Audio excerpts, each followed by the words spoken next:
Hey everybody, Corey McCullough here, author of fantasy, science fiction, historical fiction, and whatever else pops into my head.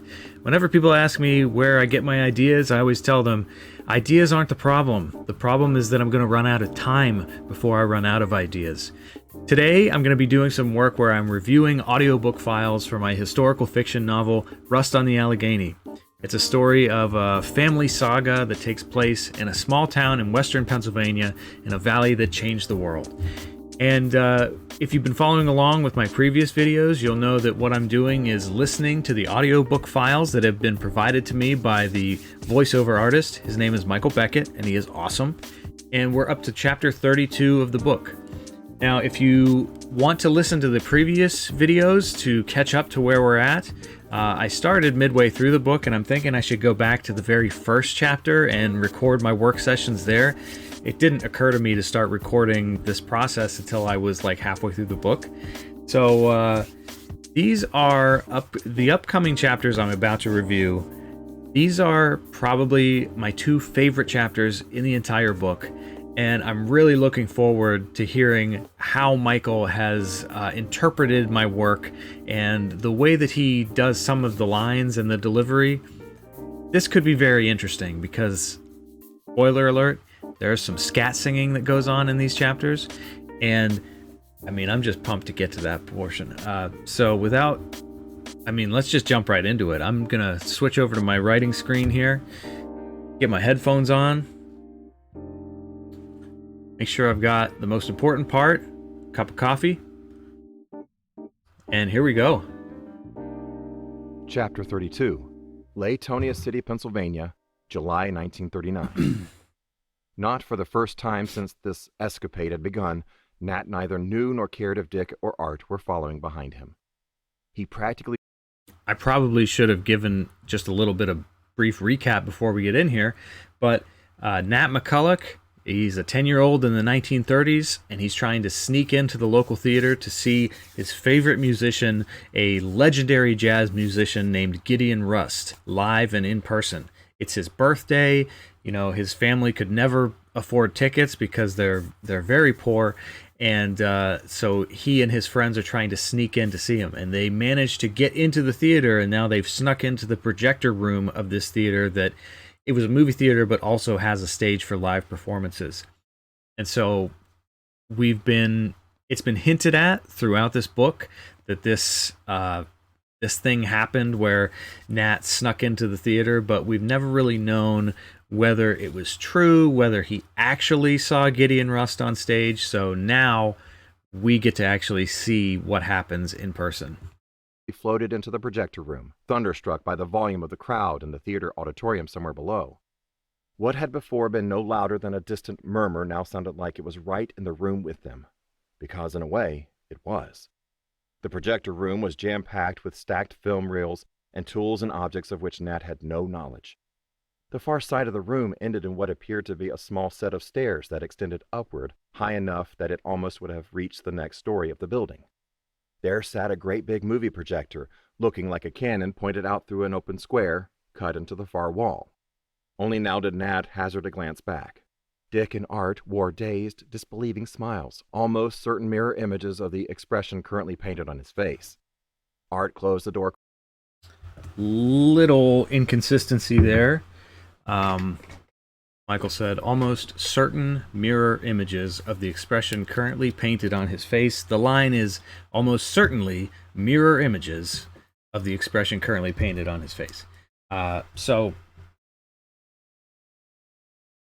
that little change kind of makes the line not make as much sense. So what I'm going to do is write down the chapter and the timestamp for the audio file where it takes place, and just make a little note for what needs change. Certain change to certainly. Okay, I'll back it up 10 seconds and then keep rolling. Nat hazarded a glance back. Dick and Art wore dazed, disbelieving smiles, almost certain mirror images of the expression currently painted on his face. Art closed the door quietly behind them, and together they climbed the stairs to the smaller upper portion of the room, with its cut-out square section in the wall. There was enough clearance between the wall and the projector's cannon-like snout that all three of them were able to stick their heads up at once to peer out. Stretched out before and below them was the theater's massive interior hall. On the ceiling high above was an oddly shaped light fixture that Nat had remembered being fascinated by during his few visits to this place. Rather than the sort of elegant chandeliers he saw in book illustrations and associated with great wealth, this fixture was like an upside-down crystal pyramid with modern-looking, clean geometric lines. The same drama faces that lived outside on the heights of the Derrick building, masks depicting comedy and tragedy, were present as golden effigies hanging above the stage. On either side of the stage, massive, heavy-looking curtains hung suspended by elegant, tasseled gold ropes as thick as tree branches. It was Latonia City's own little slice of Bohemia, and not a seat was empty. The audience was still applauding far below, and not... I'd kind of like to just take a second and just clarify here. I mean, this story is, it's got the typical disclaimer. It's a total work of fiction. Any parallels to reality are just coincidental, that sort of thing. But obviously, I am basing this theater on a real place. There's a theater that is in Oil City, Pennsylvania, called the Latonia Theater. And I based kind of the outside, the aesthetic of it, the Art Deco theater. Throughout this book, you'll hear me referring to the look of the theater on the outside. And for anybody who grew up in this area and knows that theater, it's very similar. And for the interior of the theater, I had to do a little bit of digging to figure out what it actually looked like, because unfortunately, the theater that I'm basing this off of, it has not been a theater for a long time. It was this very luxurious, amazing Art Deco theater, and I've seen some photographs of what the inside looked like. But it was in the, I think, 80s that it was converted into some retail spaces on the inside, and then at one point, the theater seating was completely gutted, and they laid down concrete, like cement, so that they could make a furniture room floor out of the theater space.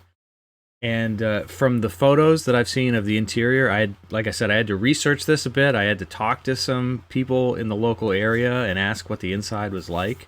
And this is not a one-to-one. It's not the exact theater that I'm referring to. This is a fictional theater. I'm just basing this theater on the knowledge of some people who were in a theater like it. But there was apparently this amazing, kind of light, this chandelier at the middle that was like an upside down pyramid. I've seen photos of the gold tassel curtains hanging up, and just what it looked like from the outside when the signage was up, and it just seemed like such an amazing place. So this is an example of something that I had to really research in order to try to get the feeling for what it was like, because it doesn't matter if it's exactly right, but I was trying to get the right feeling for it. And it was kind of cool. I got to learn a lot. But the state of the theater right now is you can go up to the doors and get a glimpse of the balcony on the second floor, and some of the decorations that would have been there in the 40s, 50s, they're still hanging up there. And it looks really out of place. It's a very strange feeling. It's very haunting to look in there and see it the way it is. All right, so anyway, back to the book.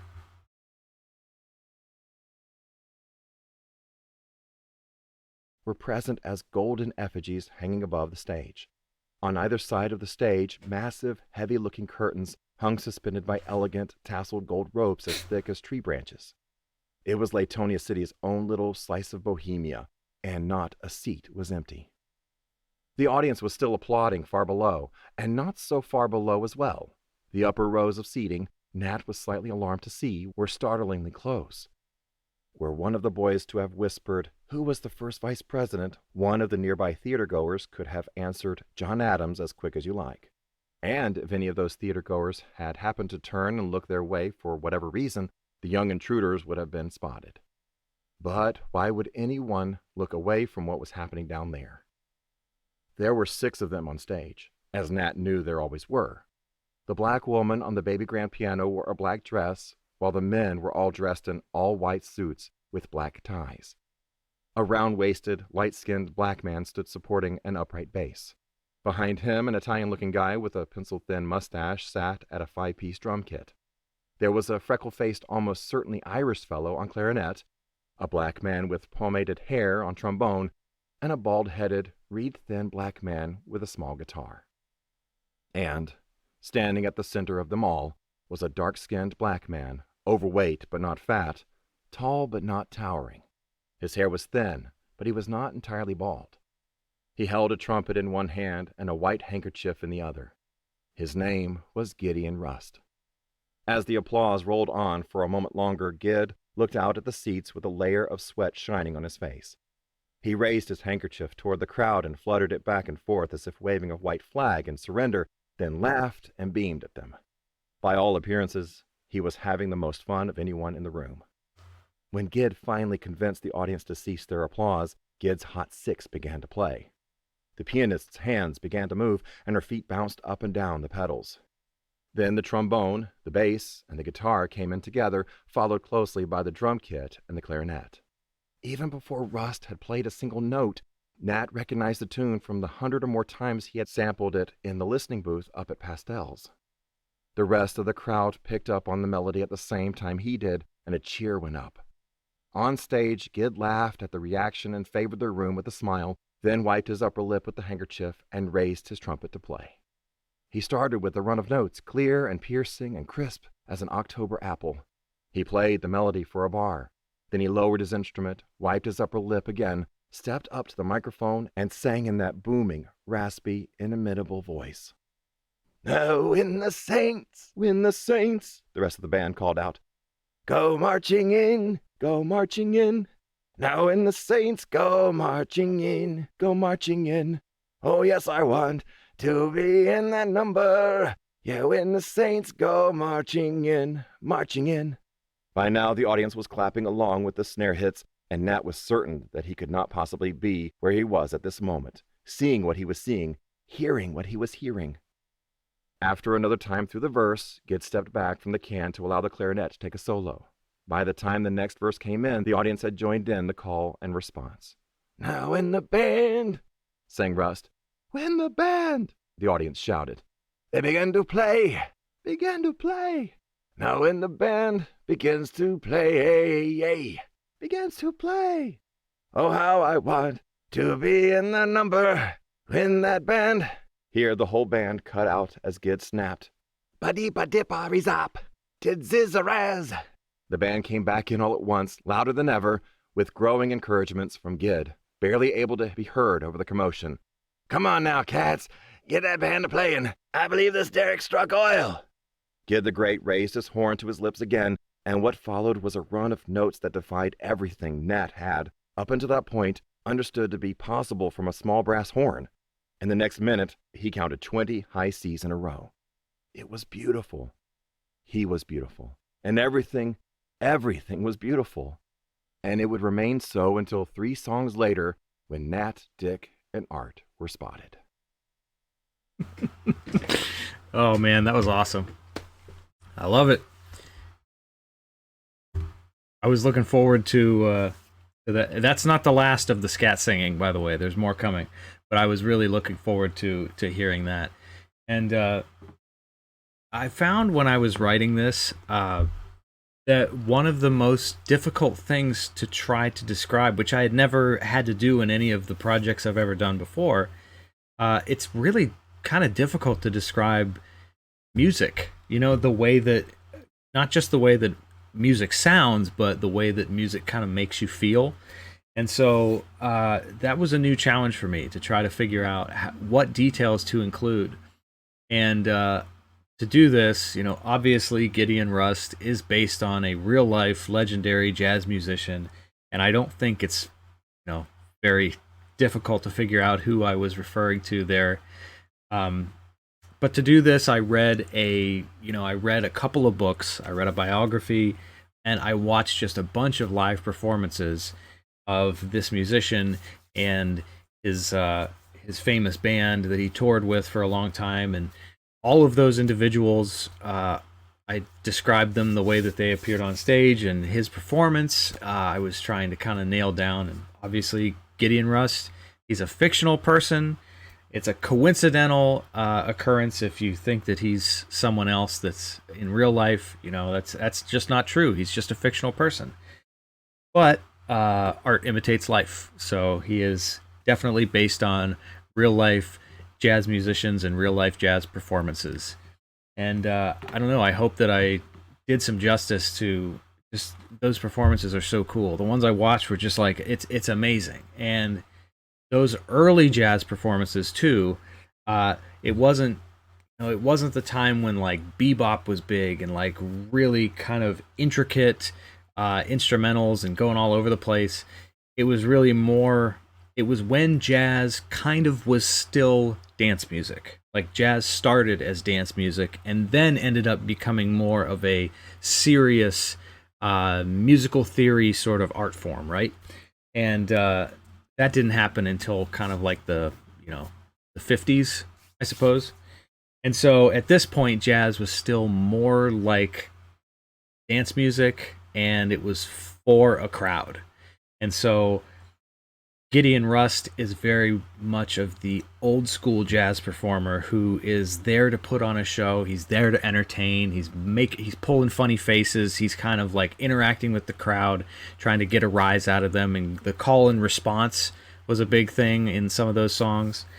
And I should probably mention at this point that one of my biggest points of research was speaking to my grandfather, who he just turned 90 years old, but he saw a legendary jazz musician at the Real Life Theater in Oil City, and he told me that When the Saints Go Marching In was the song he remembers the best. So, kind of cool to hear this in audiobook form as a performance. Up until now, I've only ever gotten to hear it the way that the way that the narration sort of would sound in my head. So it's really cool to hear Michael's performance here. And now we get to head into chapter 33, where Nat and his friends have just been spotted.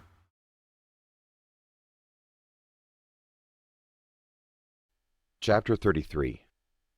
In the 15 minutes or so after When the Saints Go Marching In ended, during which Gid and his Hot Six played swinging, lightning-fast renditions of the songs that had been spinning on record players across Latonia City all week, what struck Nat most about this larger-than-life figure was that his music was only part of the show. The man was an all-around entertainer, teasing the crowd, goofing around with the other musicians. One moment, playing into the expectations by staying almost mathematically true to the melody of a well-known tune. The next moment defying every presupposition and stomping his foot against the stage like a madman as he launched into a blistering, rising and falling avant-garde solo. At times he would stand with his fingertips poised over the trumpet valves, looking out at the crowd as if to say, "Should I do it?" and prompting shouts and hoots of encouragement. When the other members of the Hot Six soloed, Gid danced and clapped, sometimes pulling astounded faces as if he couldn't believe what he was hearing, and at one point chasing the clarinetist in a circle while he was trying to solo, as if demanding that he stop showing him up. And when he soloed, there was no playing around about it. His spine went tight as a board, and he seemed to grow several inches taller than his normal height. His shoulders shifted back and went rigid and square, and everything in him seemed to freeze in place except his flying fingers and his rapidly inflating and deflating air sacs that seemed to extend from his cheeks all the way down to the collar of his shirt. Nat, Dick, and Art didn't dare make a sound, so close were they to the spectators in the upper rows. In fact, none of them had uttered a single word since entering the projectionist room, and had only been snapped from their spellbound reverie between songs long enough to exchange silent, disbelieving looks with one another. Presently, the audience applauded the conclusion of Beale Street Blues, and Gid laughed wildly at himself and at them. Then he stepped up to the microphone, and the crowd quieted. "Now, The next number is one of the good old good ones, he said in his gravelly New Orleans accented voice. It's one of my favorite tunes, and tonight we're really gonna swing it. I bet you all have heard this one before, but you've sure never heard it like you're going to hear it tonight. As he spoke, he removed his suit jacket, revealing a shirt soaked in sweat from his collar to his belt line. This is one hot summer evening, folks, and it's about to get a whole lot hotter in this joint, because we're taking a trip south to Carolina. It's Dinah. Dinah, I like it. Let's swing, cat, swing. Look out there. It was during the resulting round of applause raised in approval of Gid's song choice, while Gid was in the process of sending his suit jacket spinning through the air toward the back of the stage, that the yellow beam of an electric flashlight from the theater floor below fell full upon the faces of the three boys in the projectionist's room. Hey, you! Called a voice. Up there, said someone else. All those heads that had gone so long without turning toward the boys now all turned at once to look straight at them. Busted, hissed Art. Hit the bricks, said Nat. We're dead, yelled Dick. Gid and the Hot Six paid no mind. As the three boys abandoned their illicit balcony seating, the drummer slammed the snare to start a quick-stepping 8-to-the-bar beat. The rest of the band came in like a rocket, launching into the fastest-moving rendition of Dinah that Nat had ever heard. The piano pounded, the clarinet bawled, the trumpet soared, and the boys bolted. Gone was the caution which Nat, Dick, and Art had previously observed. Nat took a running leap for the door. Dick, in a less successful imitation of this move, collided with a pile of film reels that toppled with a series of cymbal-like crashes. Nat was the first to the door. He threw it open and took off down the hall. At the far end, two young men in red vests and matching trousers were engaging in a frantic conversation. But at Nat's sudden appearance, their bodies tensed like a couple of cats catching sight of a rabbit. There! One of them said. Hurry up, Dick! Nat heard Art yelling from behind. In the wake of Art's desperate appeal came a second round of crashes from the projection room, followed by Art and Dick tumbling out of the door just as Gid's voice called out over the mic.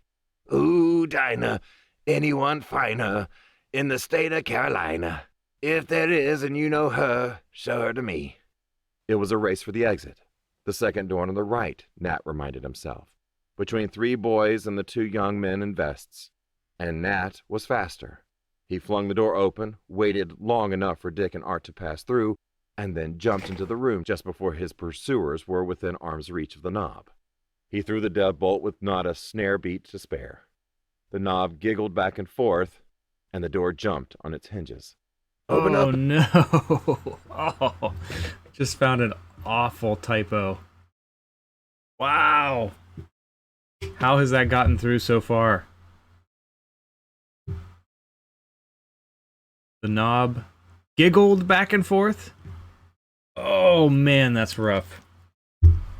Somehow, that has gotten through all of my edits, multiple rounds of proofreaders, a bunch of readers. Nobody's ever pointed that out to me. Oh, wow. That's embarrassing. Page 244. And at timestamp, it's about 5:20.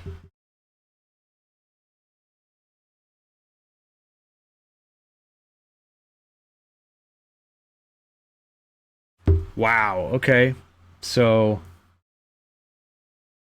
that is embarrassing enough that I almost want to cut it from this video and try to hide that this is going on right now. But, it's just a typo that has made it through. This book has been out for several years, and nobody has pointed that typo out to me.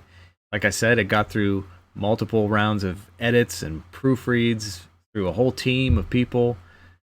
Somehow we did not catch that it says giggled instead of jiggled, and it could not come at a more important part of the story either. Like, oh man, that's unfortunate. I will keep this in the video. It's a great way to stay humble. That will be fixed Uh, the good part, I'm going to switch to the close-up view and explain this. The really good part about being an independent author, a self-published author, is that I can fix that problem. And it can be fixed in the files for the ebook and the paperback as soon as today, this afternoon. And, we'll have Michael go back and re-record that line. Not his fault, my fault. But he can re-record the line so that the audiobook is correct, and I can fix it in all of the files moving forward. It will be right. It will be jiggled instead of giggled. I can correct the error, and that's a luxury that I wouldn't have if because I've found typos. I find typos all the time in books from traditional publishers, with big print runs. And if that were the case with a book like this, you would just have to wait until they order the next print run and hope that they thought it was worth it to make that change. And it would be completely outside of my control. But because I'm a self-published author, I have 100% creative control in the process, and I can change it and I can fix it. Still doesn't make me feel good that error was there, but on the bright side, it's easy to fix. Anyway, sorry for interrupting your experience of the audiobook. We're going to get back into it here. "In there," a voice demanded. Nat, laughing wildly, replied, "Dinah, got them Dixie eyes blazing. How I love to sit and gazing to the eyes of Dinah Lee. Come on, let's go," Art shouted, already at the top of the fire escape. "My shoe! Lost my mother-loving shoe!" Dick protested, hopping toward the window. Nat, meanwhile, had broken into full scat. "Ooh, baby, every night why do I shake with fright? Oh, 'cause my Dinah might change her mind. Bada-didum-zidum-vee, ooh-wee." With Art's help, Dick made it out the window and tumbled ass over teacups onto the fire escape on the other side. "Doo-doo-wah, wonder to China, baby," Nat sang it as he practically leapt out of the window. "I would hop on an ocean liner, babe. Doo-dee-zee, doo-dum-da. Yes, yes." The police cruiser that had been parked in the light of the street lamp was no longer there, and the alleyway below was empty. But Nat's rope and flour sack grappling hook was also gone, a dead giveaway that someone had indeed discovered their instruments of intrusion. Throwing all caution to the wind, Nat grabbed the railings of the fire escape and threw his full weight forward in a jump to the far end of the suspended stair. The stairway pivoted and dropped like an elevator with a cut cord, and the three boys screamed as they rode it all the way down. No sooner had the bottom step bounced against the bricks with a teeth-jarring clang than Nat leapt free and took off running down the alley toward Warren Street, steering far clear of the main entrance of the theater.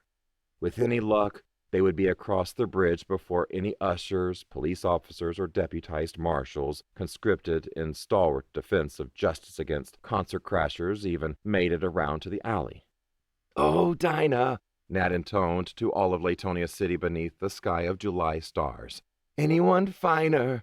"McCulloch, you're nuts," Dick vowed as he ran off kilter, with a shoe on one foot and only a sock on the other. "Did you see their faces?" laughed Art. "Aces, golden aces." "State of Carolina," Nat sang out. "Yeah, if there is any you know, I'd like to have you show 'em to me. Dinah, yes, yes, Dinah. Ooh, babe, Dinah Lee." Awesome.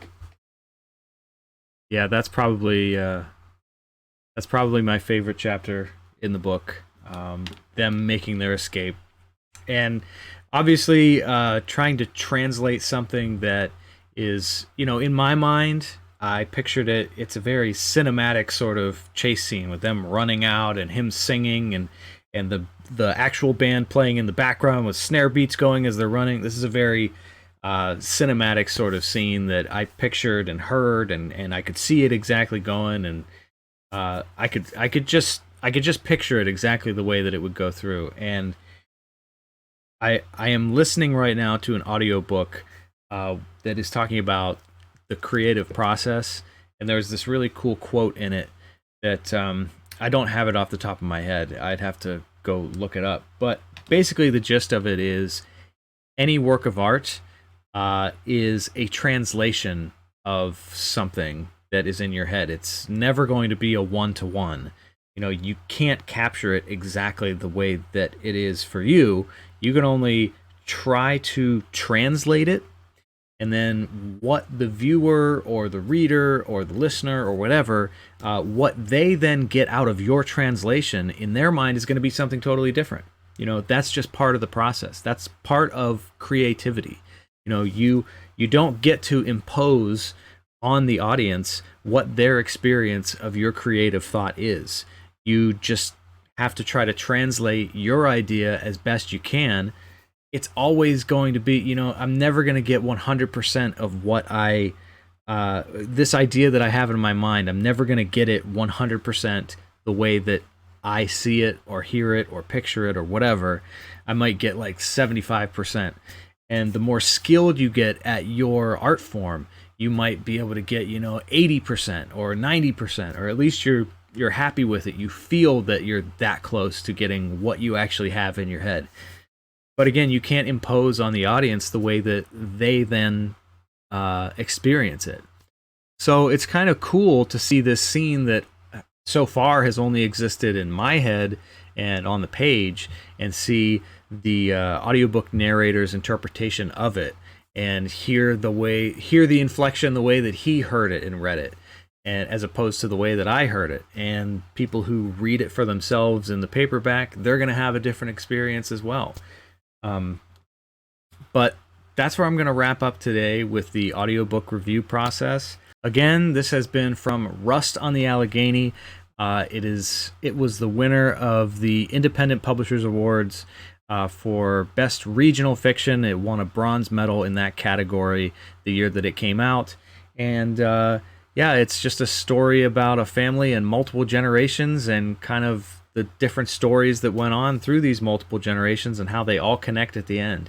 And we're nearing the end of the book, so if you follow along with these videos, you're going to get to see how those stories all connect in the end, all three of the generations, how they all tie together, and what really happened in this family. And also, if you've been following along, you know that there's this continuing question of, like, is this family cursed? Because they keep talking about the terrible things that happened to this family. It's like their family is cursed with perennial misfortune. And so we'll get to see how that plays out in the end of the story. And I will put some warnings out there. This is the high point of the book. The chapter that we just got through, as far as it being as far as it being optimistic and happy, this is the emotional high point of the book. And then from here, there are some parts that are not so fun to get through. And there's some events that transpire that you'll get to see where this idea of the family curse comes from. So thank you for kind of peering over my shoulder here as I did some audiobook review work. It was not so fun to find that typo in there. Like I said, really good way to keep yourself humble is to find a mistake that lots of people have seen. I mean, I say lots, but you know, I don't have a ton of readers, so dozens, literally dozens of people have seen this mistake. How am I ever going to get over this? Right? So, again, thanks for watching. Rust on the Allegheny is available in ebook and paperback right now, and pretty soon will be available in audiobook. Once I get through the last of these chapters and we make the final revisions, the audiobook will be available on Audible, possibly on Spotify, and I'm thinking about just uploading it to YouTube as well. And in the meantime, if you feel like supporting me, if you like what I do, if you'd like to help me in my author journey, I have a Patreon page where I give away exclusive behind-the-scenes content and short stories that I don't publish anywhere else. Or if you go in at one of the higher levels, you can actually get your name on the dedication page of my next book. So again, thanks for watching. Be sure to like and subscribe, and we'll see you next time.